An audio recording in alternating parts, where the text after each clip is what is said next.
Boa noite, pessoas.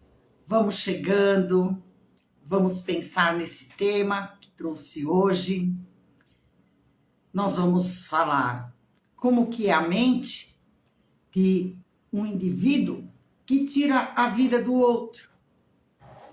Como é a sua psique? Como é o funcionamento do seu cérebro? Tem pessoas, lógico, que no calor da emoção, impulsivamente, perde o controle. Mas nada era planejado. E nós vamos vendo essas diferenças. O que é muito diferente daquele que premedita, se organiza e comete crimes várias e várias vezes.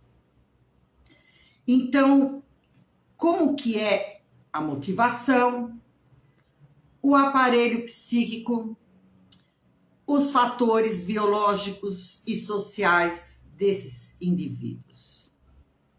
Vamos hoje nessa live tentar falar de uma forma simples, sempre para que essas informações alcancem um maior número de pessoas.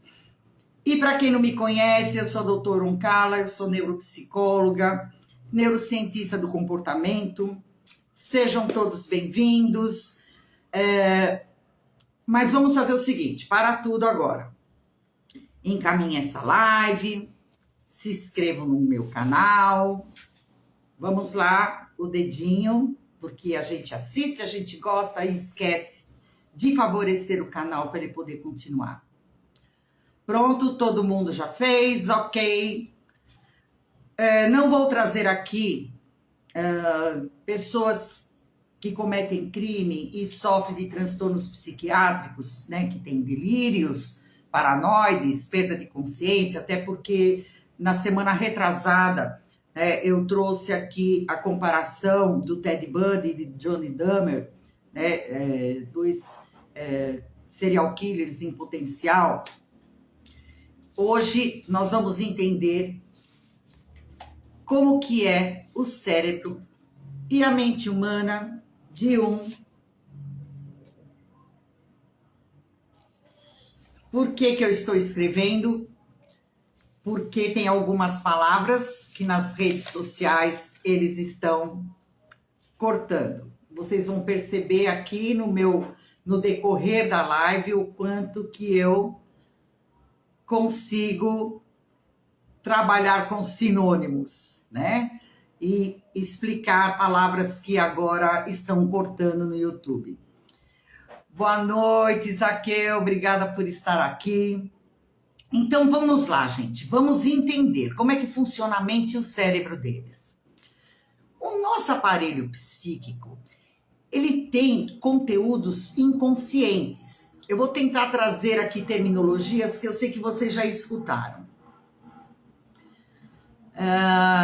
O Zaqueu falou que a placa fica ao contrário. Zaqueu, como eu estou fazendo aqui em selfie, mas as pessoas conseguiram entender. O nosso cérebro dá conta disso também. Então, veja só. Esses conteúdos inconscientes que temos, instintivos, primitivos, né? Eles são conteúdos de ódio, perversos, desejos sórdidos, sem crivo do certo e errado. No inconsciente são esses conteúdos. O inconsciente, ele é amoral. Você só sente. E veja só, todo ser humano o tem. E à medida que vamos vivendo, traumas, experiências ruins, vão recheando esse inconsciente, onde fica tudo embaralhado, um conteúdo simbólico, flashes de situações, de sensações, de sentimentos desorganizados. É assim que é o nosso inconsciente. E todos nós temos essa instância psíquica. Esse conteúdo, ele está além da nossa consciência. Ele não chega na nossa consciência. mas ele está lá. Vamos pensar no iceberg. Todos vocês já viram isso em alguns posts, eu até também fiz. Aquilo que nós enxergamos, a ponta do iceberg, é a nossa consciência. Se você estiver passando por um barquinho e olhar para a água, você vê um pequeno conteúdo, né? Além do nível da água, que nós chamaríamos de pré-consciente. E aquilo que nós não conseguimos ver é o nosso inconsciente. Então, nós vamos falar dessas 3 instâncias para vocês entenderem a psique humana. Eu estou trazendo aqui, né, uma teoria freudiana, mas eu acho que todo mundo usa muito essas expressões. Ah, veio a consciência, ah, isso é inconsciente. Então, eu tentei trazer alguma coisa numa linguagem que fosse mais acessível para vocês, tá? Então, e o nosso aparelho psíquico, ele tem uma censura, ele não deixa esses conteúdos translocados sair do inconsciente. Essa censura, ela não dá permissão para esse caldeirão, né, de conteúdos passar para uma segunda fase. A nossa censura reprime, é um crivo, e é o que nos mantém sãos, pensantes e ponderados. Boa noite, Milena. Quando essa censura, esses conteúdos passarem de uma forma já crivada, reprimida, para uma segunda fase, ainda tem um outro crivo, né, que é essa instância psíquica pré-consciente, que vai transformar esses conteúdos turbulentos em ideias para migrarem para a consciência. Não pode passar só sensação. Isso nos deixaria loucos, né? E nesse crivo é onde se faz juízo de valores morais, controle dos impulsos, ética. Então, veja, aqui nós falamos da mente humana. Então, vamos parar para pensar. Quando uma pessoa chega a tirar a vida de outra pessoa, deu para perceber que houve uma falha nessa censura, nesse crivo? Ela cometeu o ato mais instintivo, mais cruel, mais imoral, que é julgado assim pela nossa civilização. Mas a nossa mente e o nosso organismo, eles caminham juntos, eles formam, né, um conjunto de funcionamentos integrados. Então, mente e corpo trabalham juntos. Boa noite, Camila. E o nosso cérebro também tem instâncias de funcionamento. Você recebe um estímulo, áreas cerebrais vão decodificar, o sistema límbico, ele vai integrar e distribuir, e vem para a nossa região frontal, né? Esse córtex frontal, que é a nossa parte mais inteligente, é o que nos difere do animal. E ele transforma a sensação, a decodificação daquele estímulo em pensamento. Ele avalia aspectos morais, éticos, né? Tem o controle inibitório da ação. Se nós fôssemos somente reativos, nós não passaríamos por esse crivo de consciência também aqui no funcionamento cerebral. E daí, quando tudo isso é pensado de uma forma inteligente nessa região, daí é que nós respondemos ao meio por forma de comportamento. Então, vejam, né, a coisa do estímulo-resposta. Dentro desse panorama, há um circuito cerebral de controle, de lógica. E o que perceberam nos estudos? O sistema límbico e esse córtex pré-frontal desses criminosos não tem também um bom funcionamento, não tem controle inibitório da ação. Esse sistema límbico é falho, é onde nós trabalhamos com as emoções, a partir do que sentimos, do estímulo e a partir também da nossa resposta que vamos dar. A percepção que ele tem do outro, o afeto, os valores, tudo isso nele é alterado. Não tem um bom funcionamento. E foge muito do comportamento humano civilizado. Por isso eles não têm empatia, eles não têm medo da consequência, eles não têm ansiedade, eles por vezes cometem crimes por motivos torpes, que a gente não consegue nem entender a motivação. A motivação para cometer crimes tem uma explicação, eles trazem por meio de relatos uma explicação bizarra, desprovida de afetividade, de valores, de consequência de tudo isso. Então, atualmente, existe todo um estudo técnico, científico, assim, e percebe que tem todas essas questões multifatoriais. E a gente estuda, os padrões de modus operandi, e tem as escalas e os inventários de comportamento, para entendermos melhor como essa mente e essa cognição, o cérebro e toda a ação do crime. Então, tudo isso é muito estudado hoje em dia. Porque até as penas, elas são baseadas nesses estudos. E nós conseguimos, mediante a tudo isso, a fazer um diagnóstico diferencial. Porque existem vários níveis, várias formas e vários tipos de motivação e de pessoas que cometem crimes. Então, nós temos condições de fazer esse diagnóstico diferencial entre um doente mental que teve delírios e cometeu um crime, um psicopata e um criminoso que é um produto dos sócios. E antes dos anos 60, gente, não tinha esses estudos. Isso é recente. Isso está sendo, assim, bem feito, tudo, uma questão de uns 20 anos para cá. Por isso que o doente mental, quando ele comete um crime e é diagnosticado, ele não vai preso, ele vai para o hospital psiquiátrico. Aquele que cometeu um crime porque é um produto dos sócios, um produto da sociedade, dessas questões sociais precárias, ele talvez seja um indivíduo que possa se reabilitar. Mas o psicopata, ele não tem cura.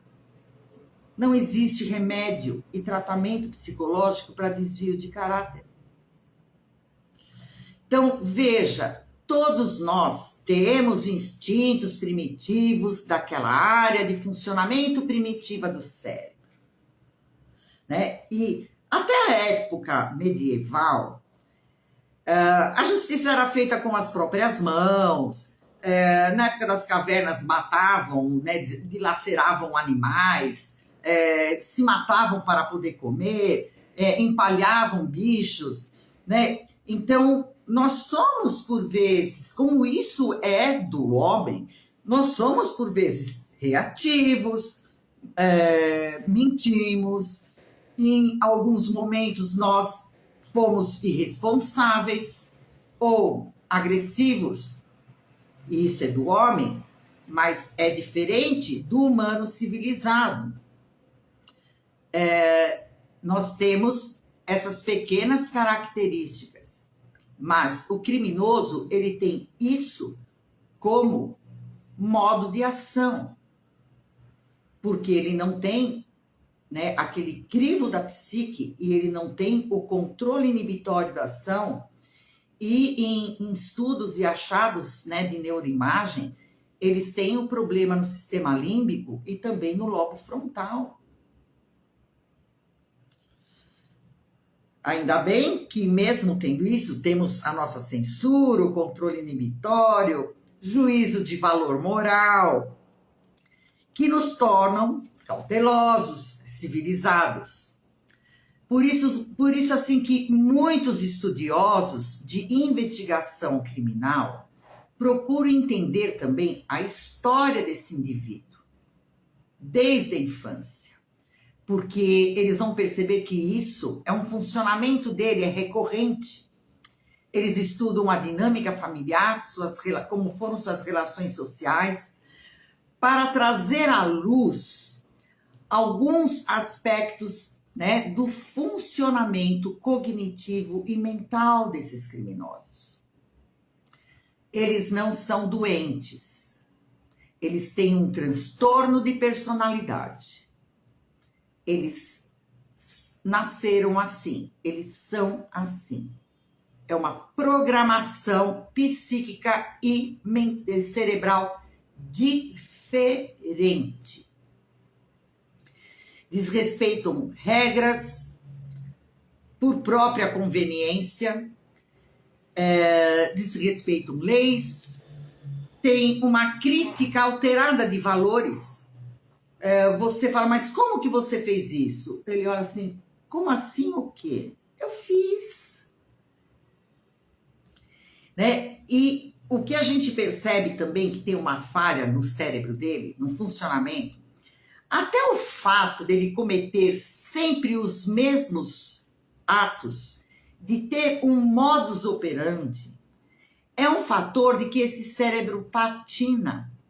Ele apresenta uma perseveração mental em ação. Ele desenvolve uma compulsão, é como se ele ligasse no automático e vai e faz. Tá dando para entender, gente? E até ele tem perseveração no perfil das vítimas. Geralmente é o mesmo. É um cérebro que fica patinando numa ideia. E por vezes a gente vê isso em pessoas com deficiência intelectual. E eles têm também, não uma deficiência intelectual, muitos são muito inteligentes, mas tem uma área aí cerebral, né? E a impressão que dá, né, por todas essas complicações que eles apresentam, é que ele trabalha com um cérebro primitivo, aquele do homem das cavernas. E olha lá, nem sei se o homem das cavernas tinha empatia, acho que tinha mais. Veja, ele estuda a presa mais vulnerável, com algumas características que preenchem seus critérios de prazer, de ódios. Talvez, né, trazer aquele modelo simbólico do inconsciente dele.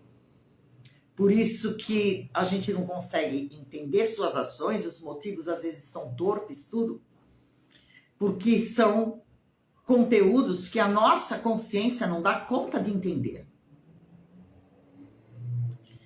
E ele persevera e persevera em vários detalhes quando ele comete crimes.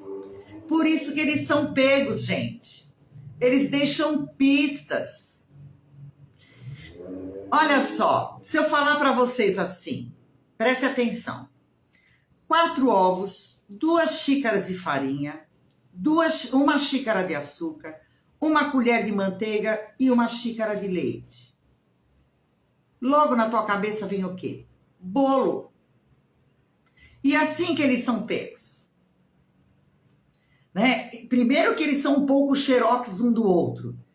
E outra que eles percebem, desculpa, gente, eles percebem, os policiais, os investigadores criminais, que quando eles descobrem, principalmente esses que cometem crimes sérios, eles chegam lá e é tudo igual, é o mesmo padrão. Isso não é tão inteligente assim, concordam comigo? E o que nós percebemos também é que depois, gente, que cometeu o crime, tirou a vida de uma pessoa pela primeira vez, parece que vira uma chavinha no cérebro, que não tem mais volta. A probabilidade dele fazer isso mais vezes é altíssima. Ele se torna um adicto disso. Quando alguém passa dessa linha que é perigosa e tênue para qualquer indivíduo, para a criminalidade, muito difícil ter uma volta e uma reabilitação. Acontece algum estalo no cérebro que compulsivamente ele tem a necessidade de sentir esse prazer novamente. Então, é assim, as informações que eu passei aqui para vocês, até por fins didáticos, né, eu trouxe de uma maneira extremamente resumida, porque a mente humana, né, o funcionamento do cérebro, o comportamento, é muito, né, esse estudo é muito extenso, ele é complexo, ele é cheio de detalhes, que para que nós possamos entender, avaliar, fazer um diagnóstico, são anos, anos e anos de estudo. E ainda muito precisamos aprender. Mas esses saberes precisam ser propagados, né? A ciência ela tem que ter também um papel de servir como utilidade pública. E esse é o objetivo dos meus vídeos, das minhas lives, tanto aqui no Insta como no YouTube, né? É passar informação, passar conhecimento para uma maior comunidade. E não somente ficar dentro das quatro paredes da minha clínica, ou dentro do meu departamento de pesquisa científica. Então, eu gostaria que vocês deixassem perguntas, nós podemos discutir ainda sobre isso.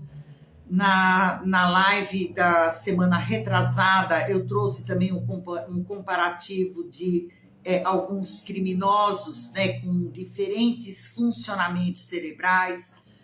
Então, vamos lá, gente. Agradeço muito vocês por estarem aqui. Ajudem o canal a crescer, dê um like, façam comentários, façam a inscrição lá no meu canal do YouTube, que isso tudo ajuda a alavancar o canal e fazer eu permanecer aqui, né, trazendo todo esse conteúdo para vocês. E eu vou fazer o story, né, trazendo sobre a live de hoje. E sempre que eu faço a live no Instagram, eu posto como vídeo lá no YouTube. Cheguem lá nos comentários, tirem suas dúvidas, né? Encaminhem para quem precisa. E eu quero muito agradecer vocês por estarem aqui. Muito obrigada por participar. Na próxima semana tem mais. Tchau, tchau, gente.